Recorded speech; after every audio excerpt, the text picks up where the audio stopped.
पैशावर तुम्ही 3% पैसे कमवता, त्याच्यावर 15%चा परतावा आणि सामान्य जनतेकरता एवढ्या सोयी तुम्ही तयार करत असता। आणि म्हणून मला असं वाटतं की या संदर्भात बरं महानगरपालिकेच्या ठेवी म्हणजे काय आहे? आता कोस्टल रोड आपण केला, कोस्टल रोड करत असताना आपण हा निर्णय ज्यावेळेस महानगरपालिकेमध्ये आपण जो काही वाढीव अशा प्रकारचा FSI दिला किंवा वाढीव अशा प्रकारचं बांधकाम अलाव केलं, त्यावेळी त्याच्यामध्ये करताना आपण हे सांगितलं होतं की कोस्टल रोड करायचा आहे, याला पैसे कुठनं येतील? तर हे जे ॲडिशनल पैसे मिळणार आहेत ते तुम्ही ठेवीच्या स्वरूपात ठेवा आणि त्यातनं कोस्टल रोड करा। म्हणजे ही ठेव कशा करता आली होती? कोस्टल रोड करण्याकरता। आणि मग ती ठेव मोडली म्हणून ठेव मोडली करायचं काय? चाटायचं आहे? अरे लोक मरून राहिले आणि तुम्ही सांगता की आमचे एवढे त्या ठिकाणी ठेवी आहेत आणि म्हणून, आणि असं नाही आहे काय ठेवी कमी झाल्या वगैरे काय महानगरपालिकेला काय फार भीक लागली अशी परिस्थिती नाही आहे। मी तुम्हाला सांगू इच्छितो या ठिकाणी आपण जर बघितलं तर साधारणपणे 2017 मध्ये 62 कोटी होत्या, 18 मध्ये 72 होत्या, 19 मध्ये 76 होत्या, 20 मध्ये 79 होत्या, 21 मध्ये 78 होत्या। म्हणजे 2021 साली 78,000 कोटी होते, जून 2026 मध्येही 78,000 कोटीच्याच ठेवी आहेत। आता बदल कुठे आहे? जे सांगितलं जातं तो बदल आहे मार्च 2022 आणि मार्च 2023। यावेळी या ठेवी 91,000 कोटीला पोहोचल्या। त्या का पोहोचल्या हे नाही सांगत आपण, कारण सरकारने कोविडच्या पार्श्वभूमीवर निर्णय करून त्या ठिकाणी सगळ्या प्रकारचे प्रीमियम हे 1.5 वर्षाकरता कमी केले आणि म्हणून लोकांनी ॲडव्हान्समध्ये पैसे भरले।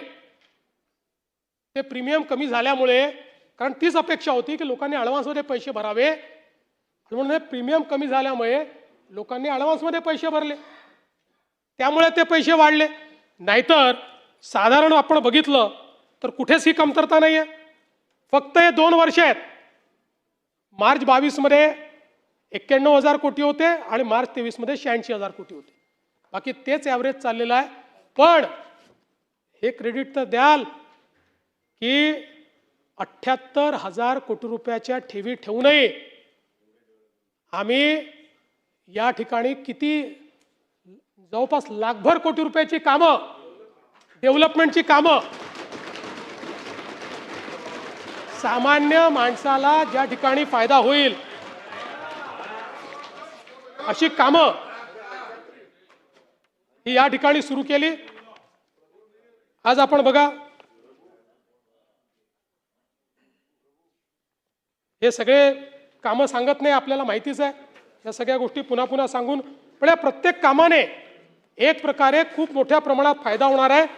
आणि मुंबई जी 2018ला आपण घोषणा केली होती की मुंबईतल्या कुठल्याही भागातनं कुठल्याही भागामध्ये मुंबई इन 59 मिनिट्स, मी तुम्हाला सांगतो ती परिस्थिती आता मुंबईत येऊ घातली आहे। पुढच्या 3 ते 4 वर्षामध्ये Mumbai will be accessible in 59 minutes. आता याच्यासोबत केवळ मुंबई नाही, तिसरी मुंबई देखील आपण तयार करतो।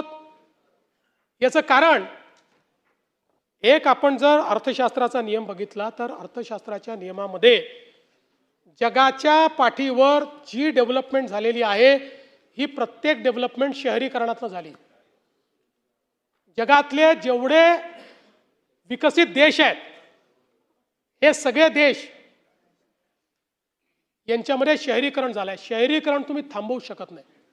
प्रयत्न हा केला पाहिजे की या शहरीकरणाचं नियोजन करायचं, या शहरीकरणातनं मोठ्या प्रमाणात व्यवस्था उभ्या राहतात, अर्थव्यवस्थेला चालना मिळते, त्यातनं तुमच्या तिजोरीत पैसे येतात।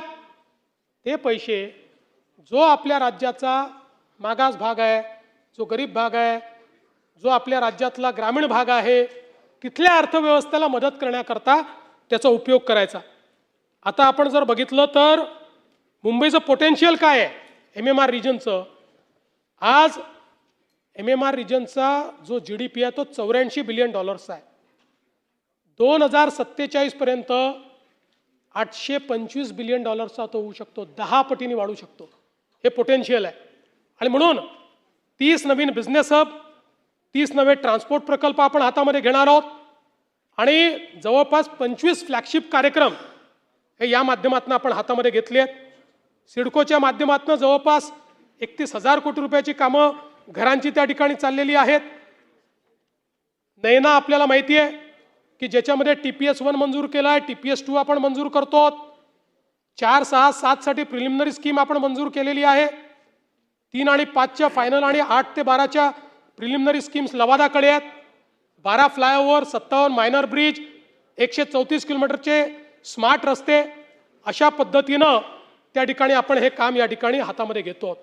यासोबत नवी मुंबईमध्ये पुष्पक नोडला आपण एज्युसिटी तयार करतो. जगातल्या टॉप रँकिंग